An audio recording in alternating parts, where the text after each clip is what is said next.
Assalamu alaikum friends, welcome to another video, a reboot story of a sister who she accepted Islam. Watch this beautiful episode and after that we will talk about this video.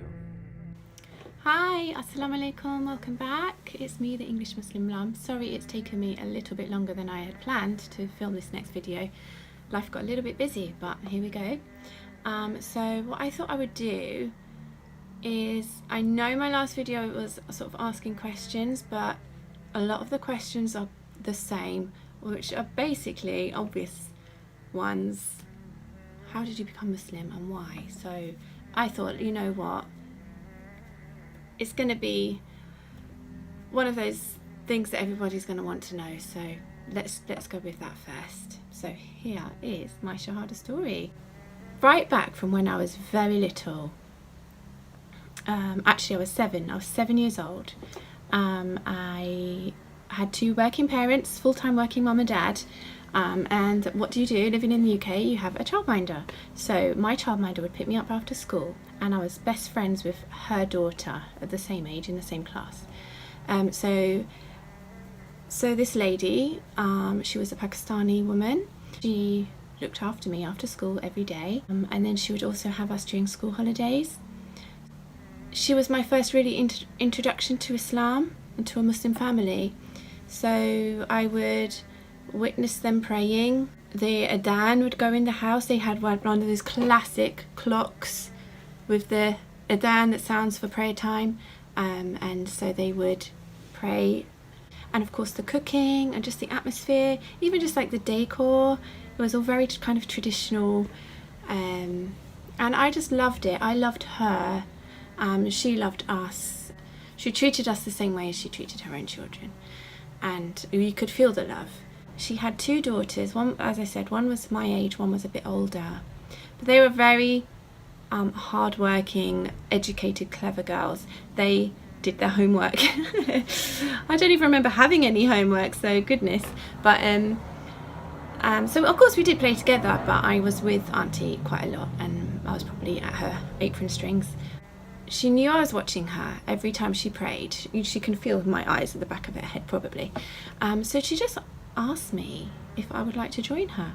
In that moment, that was like my invitation, and it opened my eyes to the fact that you don't have to be a brown person to be a Muslim, to come from a certain place. Like, Islam is available to anybody. Anyone can practice it. And just that little gesture, she gave me a tiny little prayer mat like my children use now, and one of those like all-in-one hijabs that you just like slip on. I felt so special. I felt like, you know, she'd invited me into this really private, personal thing, and it was like, I don't know, it just made me feel really special. So I had been watching her for such a long time too. I'd memorized her movements. I knew to stand, to bow, to kneel. So I prayed with her that first time, and I just emulated her moves, and actually at one point I went ahead of her because I kind of wanted to prove to her, like, look, I already know because I've been watching you. It just opened my mind to the idea that a white girl like me, from a regular family, could even consider something, or being beyond what I had been raised to be.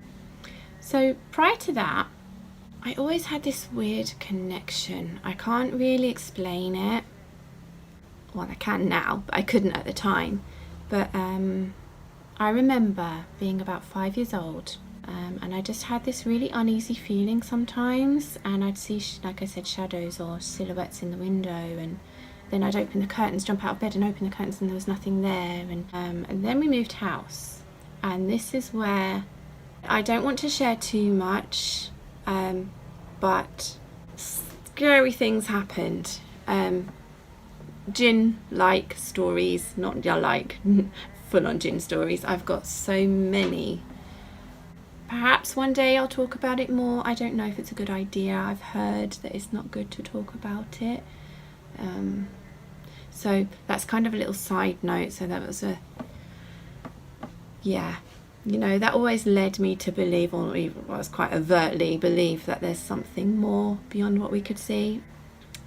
Was a bit of a joke in my teenage years that I had a poltergeist, because things would happen, and kind of kept it a little bit to myself, other than to particular friends at college. By the time I was about 16, I was able to speak to a couple of people that I knew would understand, because they were Muslim friends and I knew that that was something they believed in. So I was able to share that. But that's kind of maybe a story for another day, we'll have to see. But it's also really interesting, and I love hearing other people's stories, because I know it's happened to me and I want to know what's happened to other people. So that's a side note. I'm looking over here because I've made notes, by the way, to try and keep me on track. Sort of every step of the way, I seem to have always had one Muslim sister to just sort of hang on to, and they've always been the people that I gravitated to anyway. Even when one friendships ended for whatever reason, there's just been someone else ready and lined up, like Allah's plan, honestly. So then fast forward past college, I'm at work now, and I meet this guy. We met in February, and the second time I met him, so I'd met him sort of casually the first time, we arranged to meet again. The second time he sort of was quite serious with me, quite honest with me right from the start, and then, you know, things got a bit more serious, and he sort of said to me, you know, look, we need to do this a halal way. I can't, you know, he's very God-fearing, and so that was February, and by April we had our nikah. So that was when I was 19, which is very young in the UK. My parents were slightly concerned, but I always made my own decisions. I was an actual rebel. I was never going to listen to my parents, and they full on knew it. So I think their sort of mentality was, let her do what she wants and she'll come back if it all goes wrong, and you know, and that'll be it. Obviously as well, we'd had a chat, my husband and I, you know, about what was important to me, how family was important. If we were to ever have children, they would have to be Muslim. I completely agreed. And actually during that time when so that second conversation we ever had, and he told me he was Muslim, it was like my heart just lifted. And I just felt this instant trust because he was Muslim. I just respected the fact of that he was so honest as well. I truly believe to this day, and even through all our ups and downs, it was Allah's plan. Allah literally put us together, and that is the be all and end. Alhamdulillah, we're very happy, and 20 years later, we've been married 20 years, and we're extremely happy, so alhamdulillah. Yeah, so how did I actually become Muslim? Because even at this point, I haven't become a Muslim. I have been married to a man for, at this point, would have been 18 years. He obviously knew that I was a believer of sorts, and I think he always assumed I'd get there one day. Yeah, so actually it was me that held me back. I was the reason I didn't become Muslim, even though I kind of always knew it was the truth. Like I accepted it very early. I can't even tell you when, just over the years. And it was for me the idea of submitting to Allah, and I think that's really common with a lot of British reverts, to be honest. The idea of having to submit yourself, to humble yourself, to physically bow your head. You go through, you know, well, isn't it good enough? You know, I'm a good human being. I do my best every day. I'm a kind person, you know. Why should I have to follow this precise explanation of how to worship? But what really did it for me, I ended up getting COVID, and I had it really quite badly. It just made me think, God, you know, what would happen to me? What if I didn't make it? I've got 2 children, I've got family, and what would happen to me if things went wrong, if I don't recover from this? What do I want for my future? What do I want for my future if I'm still here? And if I'm not here, what happens to me? You know? And I just knew. I believed. So I was like, in that 2 weeks sitting there thinking, you know, what's holding me back? Why am I being so stubborn? Really, just COVID humbled me, and it made me realize, you know, there could be an end at any time. You don't know what's going to happen, and I know how I want to be buried, and I want to be buried, and I don't want to be cremated, and you know, all these things. And so I'd had a lot of time sort of, you know, even during the recovery period, just being on YouTube, which is another reason I want to film these videos, because it helped me so much. YouTube videos, so many people out there with their stories, and people honestly newer than me, like to the religion, people were like hearing about it, and within a year they had taken the Shahada and were new Muslims and starting this new life and were on YouTube talking about it. And I was like, wow, what's wrong with me? Why have I left it so long? You know, I was living the deen and the life. I was eating halal from the beginning. Like when I met my husband, day one, he laid down the law to me too. No smoking, no drinking, we eat halal, blah, blah, blah. That was it for me. Fine, yeah. It was an inward thing. It was something that was personal to me, and it was between me and Allah, and I knew that he knew that I believed, but seeing other people just be so open and honest, it just made me think, yeah, like, why am I holding back? And I would want my family to know, if anything was to happen to me having been ill, I want them to know what my wishes were, and you know. So being ill in bed, I ended up taking my Shahada on my own in my room, and I just said it, and I just said it to myself, but I said it out loud, and so Allah could hear me, and just, you know, hope that that would be enough. And then I had some, like, I think I just had conversations. Did I have? No, I didn't have conversations with my friends, because yeah, it was like lockdown time, and I think I was just like dedicated myself to learning more, educating myself as much as I could. I think there's another thing as well of wanting to be that perfect person when you become Muslim, like feeling like you're not good enough yet, and you've got to wait till you know enough so you can take your Shahada and just be that perfect Muslim. And obviously over time kind of realised that that's not a thing. No, there's no such thing as a perfect Muslim. Like, I just started praying on my own, kind of when no one else was looking and was around. It's like that secret Muslim. Even from my husband, I didn't tell my husband straight away.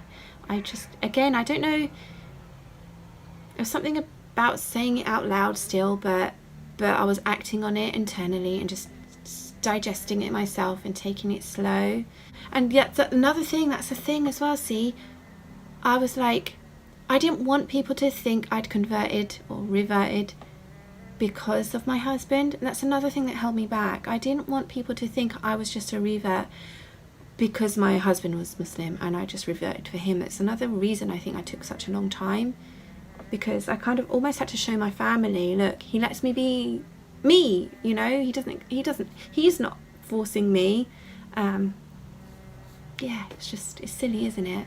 But one day, I think it was Maghrib time, and I was running a bit late, so I'd kind of left it a bit too long, and my husband was going to be home soon, so I decided, all right, I need to quickly make my prayer.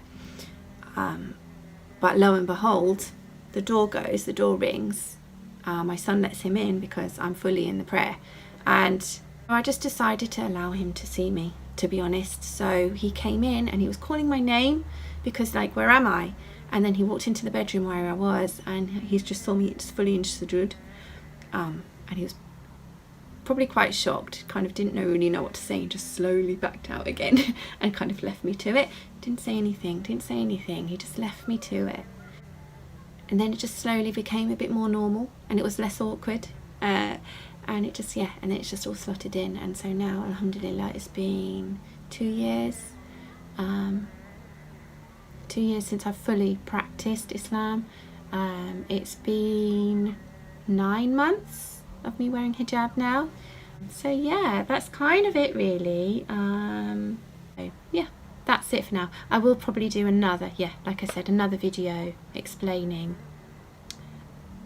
my family's reaction, reaction of my colleagues, kind of how I navigated all of that as well. But yeah, that's it for now. That's my Shahada story. Just sorry if that's really long. I have no idea. Hopefully it'll cut it down in the edit. But thank you so much again for joining me. I will do again also another video answering questions that weren't about that. But yeah, that's it for now. So thank you so much. I hope to see you again. Assalamu alaikum.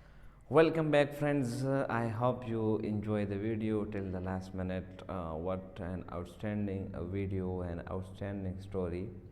If you listen it by the core of your heart, you will find definitely what Islam is.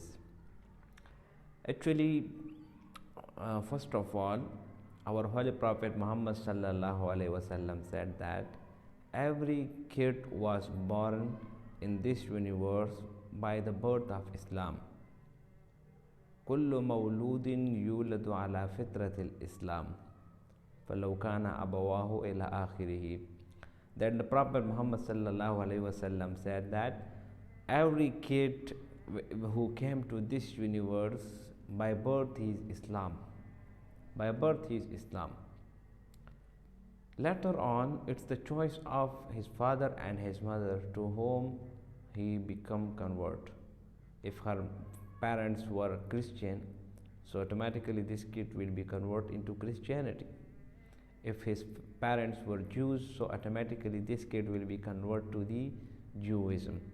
Or maybe there are different kinds of religions in this universe. The second thing is the environment. The environment gives us the most important role in your life.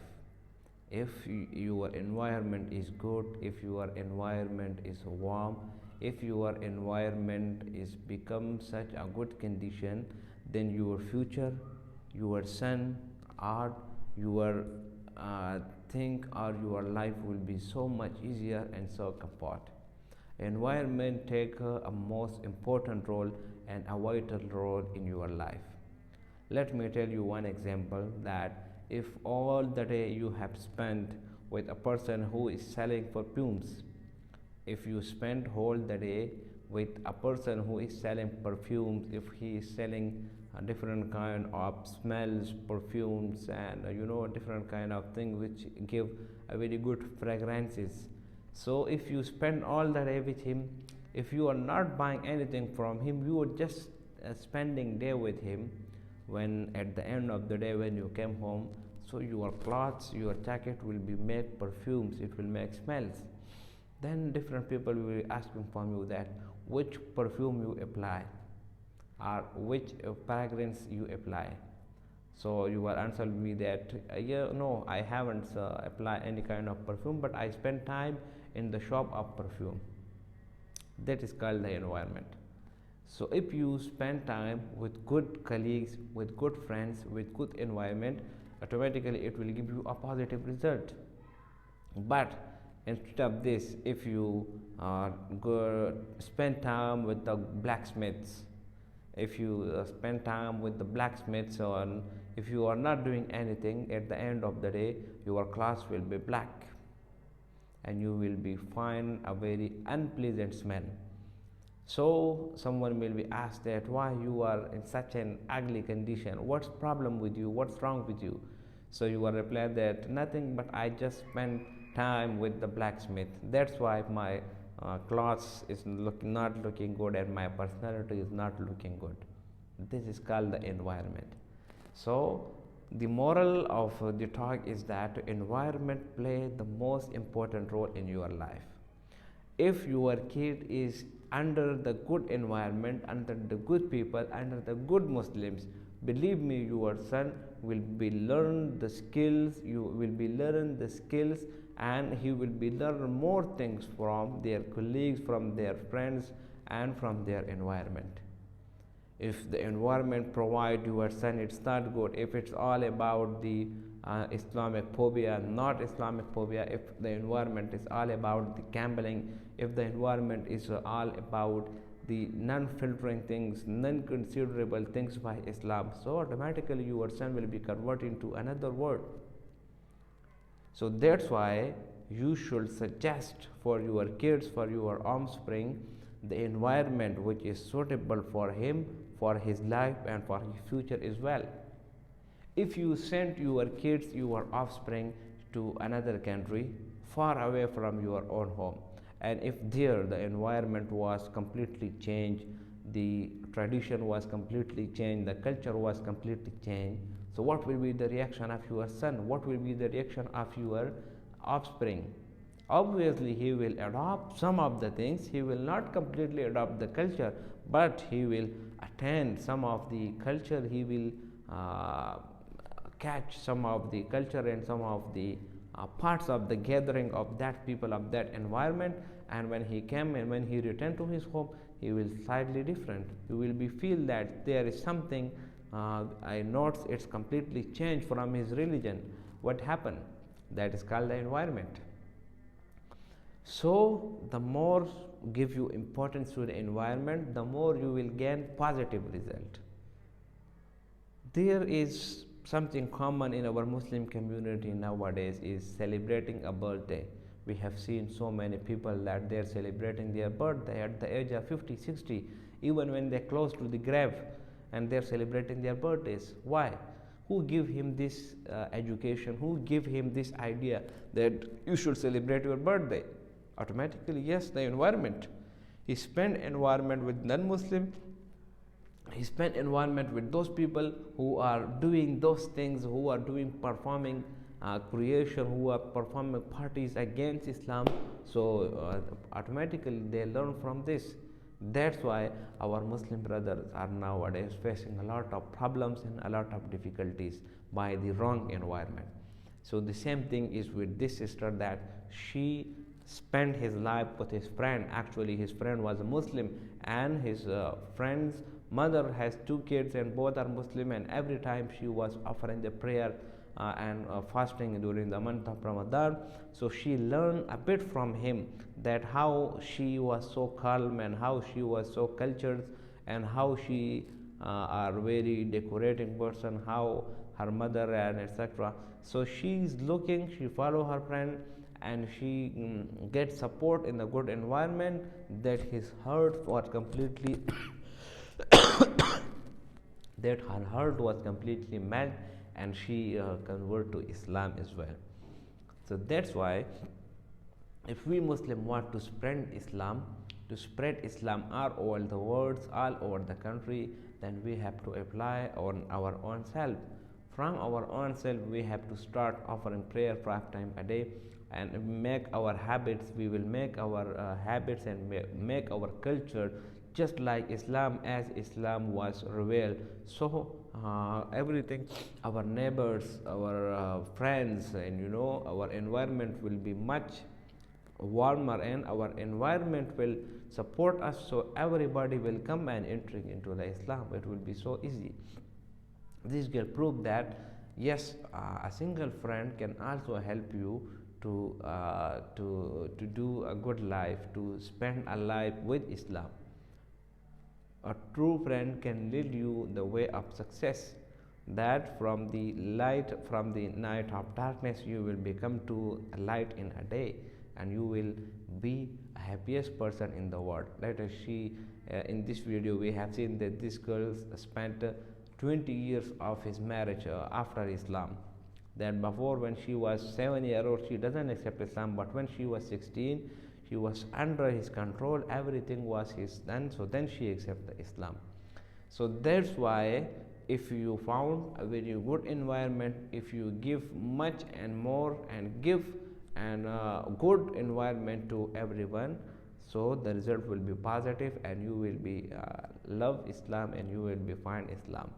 I hope you enjoy the video. If you like the video, subscribe the channel and share it with your friends.